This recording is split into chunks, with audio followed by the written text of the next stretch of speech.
Hello, my name's Mel, welcome to my world, and for those of you that are new to my channel, I'm currently turning this Mercedes Sprinter into an off-grid, go anywhere, sleep absolutely anywhere, kind of stealthy camper van. And today I've got a little confession to make. When I fitted my wood burner and my flue, I did it wrong. The lovely people at Cubic Mini Wood Stove sent me a message to tell me that I need a bigger hole in the ceiling. So if you've got a Cubic Mini Wood Stove and you're thinking of using a 5-inch insulated flue, you actually need a 7-inch diameter hole going through your ceiling. So that's what I'm going to do today. I'm going to rectify my mistake and make the hole bigger. So yeah, big thank you to Cubic Mini Wood Stove for reaching out to me and letting me know that I'd actually made a mistake. So yeah, today I'm going to have to rectify that mistake, and I wanted to make this video because I want to pin this video to my previous video of me fitting the flue, to just let everyone know they need to do this and don't do it the way I did it in my previous video. So yeah, I've made a mistake, so I do apologise, and this video I'll need to put that right. Now, before I bring you closer and show you what I messed up, I'd like to say a big thank you to everyone that took part in my live stream. It was my first ever live stream, and I was a little bit worried, a little bit concerned that nobody would show up, whereas in fact over 200 people took part in that live stream, and I'm ever so grateful. So thank you to everyone that took part, and a real special thank you to those of you that gave me a super chat. That was really unexpected, and yeah, quite flattering, and I really do appreciate it. So thank you so much to everyone that took part in that live stream. Now, when I played that live stream back, I had every intention of going through all those messages and responding to the questions, but for some reason the settings on YouTube won't allow me to replay the actual live chat. So yeah, I don't know why that is. I've checked all my settings, but like I say, for some reason I can't view it, because I've wanted to review it and answer questions that arose during that live chat, because I really couldn't respond to everybody's questions, and I did feel quite bad about that. But right at the end of those, as I was about to draw the live chat to an end, because YouTube recommends you only keep your live chats going for about an hour, and I think that went up to about 55 minutes, so I did kind of end the video quite abruptly. But just as I pressed the end button, somebody sent me a message saying that a friend of theirs had some second-hand windows for sale, sliding windows. So if that person is watching this video, please get your friend to send me an email, because yes, I would be very interested in buying some windows for this van, because I haven't bought any yet, and they are quite expensive. So yeah, that person, please get back in touch with me. Unfortunately, I can't see your message anymore, so I can't message you personally, so I do apologise. Right, now that out of the way, so if I bring you forward, bring you closer, I'll show you exactly what I mean.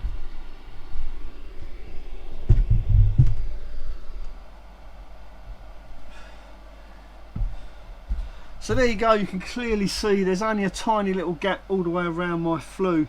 I mean, this is 5 inches, and I think I made a 5¼ inch diameter hole through my ceiling, but in fact it needs to be 7 inches, and I've marked it out of a marker pen, so you can see it needs to be considerably bigger. So that's, I need to cut this out now, and I want to cut it out without removing my flue. So I want to be able to cut this out without removing the flue, because the flue is all sealed up on the roof. I don't want to break that seal and have to reseal it. So what I'm going to do, I'm going to use my trusty jigsaw. I haven't plugged it in yet. I've removed the foot again. That'll allow me to get really close to the flue, hopefully cut it all the way around except the back. I'm not going to be able to get around the back. I will have to remove this bracket, hence the masking tape to stop this part of the flue sliding down or moving. So I need to remove the bracket. I'll get around as much as I can, but when I get to the back, the two pieces of cladding of my ceiling should come loose. There's only one screw on each piece holding it up the back. So hopefully I can undo those screws, remove that part of the ceiling, and carry on cutting it out, and then put it back And once it's all back in place, I can then replace the silver foil barrier tape to complete my vapour barrier. And once that's all done, I'll simply put my plates back up. Hopefully it'll look nice and neat.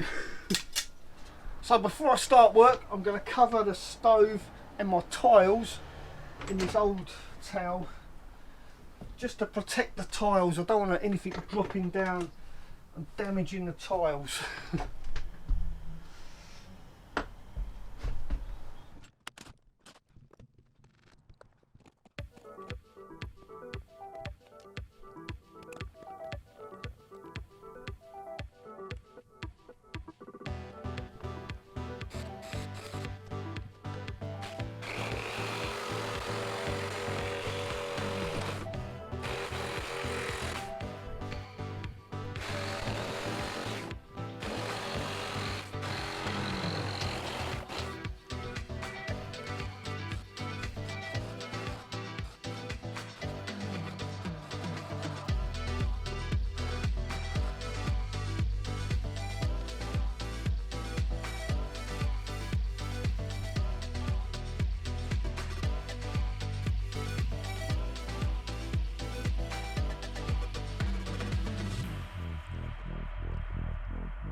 Well, that's made a massive difference. I'm a little bit disappointed because I did make a lot of mess, and when I first fitted this stove I took a lot of time to make it all nice and neat, and I kind of had to destroy all that nice neat work to redo it again. If only somebody had made a video like this one that I could have watched, it would have saved me a lot of time.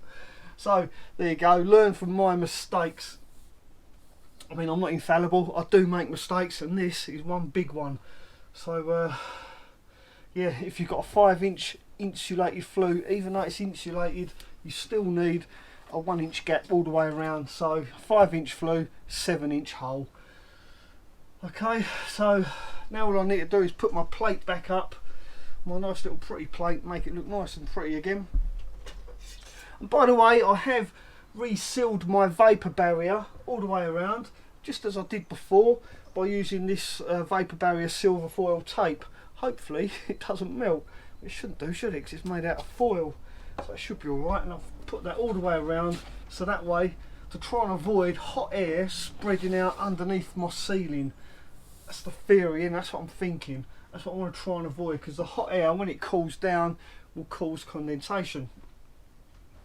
So yeah, I've put that all the way around. Hopefully it works. Hopefully that's right, I haven't done the wrong thing. So now all I need to do is stop waffling on and put my heat shields back up. Try and work out which way round they was. Put that one in first. Seems like that's crucial.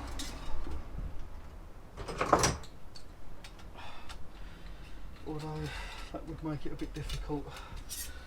Let's do one at a time. I do like making life hard for myself. I'm just going to simply put these back in the same holes they come out of.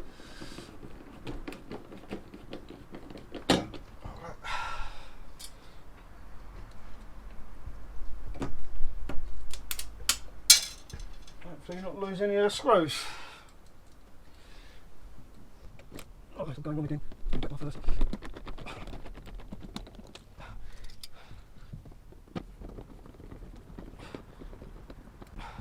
I don't like doing the same job twice, I really don't.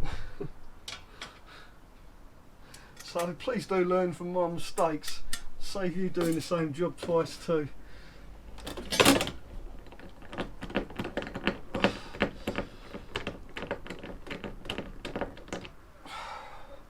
It's absolutely killed my back doing this.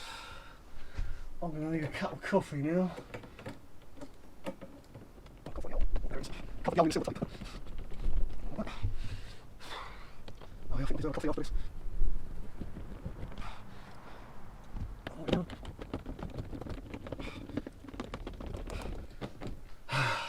Done. Another little job done that I shouldn't have done because I should have got it right the first time. But anyway, if you like this video, please do give me the thumbs up. Don't forget, if you're new to my channel, please do consider subscribing. And by subscribing to my channel, you won't miss me turn this van into an off-grid, go anywhere, sleep anywhere, kind of stealthy camper van. Also, by subscribing to my channel, you'll help me feed a cat, and I've got two and they're both hungry. Thanks for watching, and ta-ra for now.